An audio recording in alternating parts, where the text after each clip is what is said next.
Hey everybody, it's Janice with Creating Through Chaos. I'm going to start this project off with this thrift store sign that I got for $1. And I'm just going to sand off some of this painting. I'm not going to sand it completely, but enough to take away some of the darkness of it so that the paint that I put over it, it won't come through. So I just did a quick sand. Then I wiped it all down and have it all prepped and ready to paint. And I'm going to paint it with this antique white color. And I ended up doing 2 coats. I'm just making sure that I get a good coverage over the paint that was on there before. Once I have it all painted, I'm going to set it aside and let it finish drying. Then I'm going to take this carrot that I got from Dollar Tree and some scrapbook paper. The polka dot one is from Hobby Lobby and the green one is one I had on hand. So I'm going to cut that hanger off and I'm going to lay down my top of the carrot onto that green paper. And yes, it had a design on the back. And I'm just going to trace that out with a pencil. I made sure that I lined up the bottom with the bottom of the carrot top so that it would fully cover it.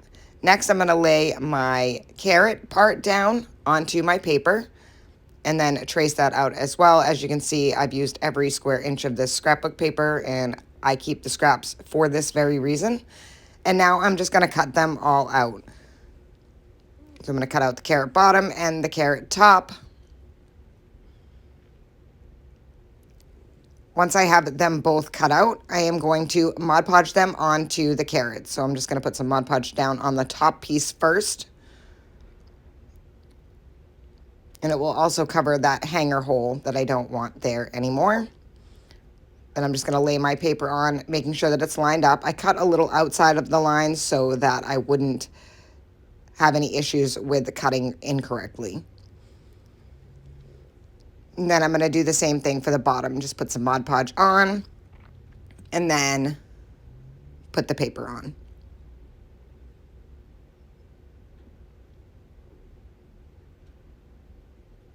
And then just lay that paper on and smooth it out with my hands,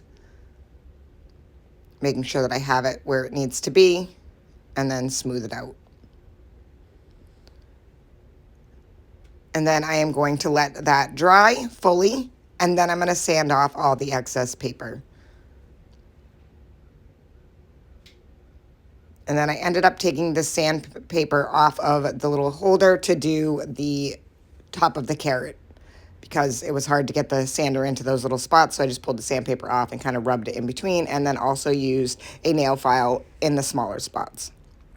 So once I have that all done, I am going to take this piece of burlap that I cut into a square and then a small piece of muslin that I cut out to fit inside of the square of the burlap. And then I took these stamps that I had and I am going to stamp out the words bunny bait onto my muslin. So I'm just going to use my stamps, black ink,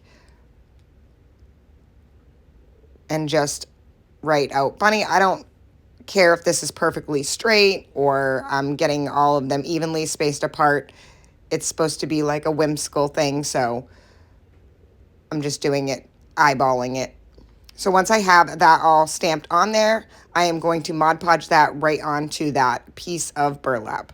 So just going to add a good coat of Mod Podge and then lay that piece of muslin on top of it and then just kind of press it down until it's adhered, and then I'm going to let that dry.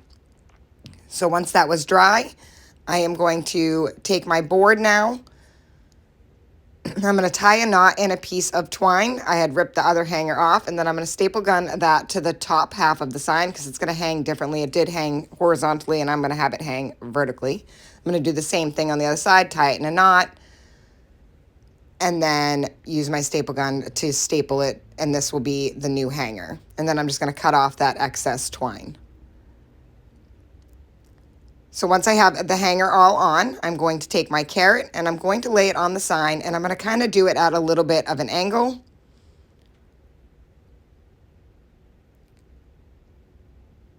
And then just press it down and hold it until it's adhered.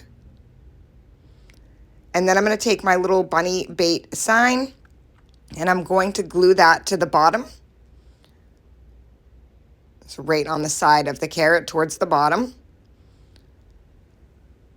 And then once I had that all on, I made this messy bow, just using a bunch of different ribbons that I had.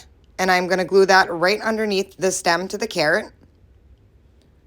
And then I had this old button that I got at a thrift store and a bucket of buttons that I bought that has like chippy orange paint on it. And I loved the way it looked. So I'm going to add that right to the center of the bow. Once I have that button all adhered, I'm going to take my sander and just sand the edges of the sign. I just did a quick sand along the edges just to distress it a little bit. And that is it. This project is done. I think this turned out so super cute. I love this new carrot from Dollar Tree. I thought it was absolutely adorable when I found it yesterday. And it's a little bit different than the ones that they've had in the past. So it was fun to create this project with something different from Dollar Tree. And here it is all finished. I think it turned out absolutely adorable. I hope you enjoyed this project. Thank you guys for watching. I hope it inspires you to make one. And as always, don't forget to spread the chaos.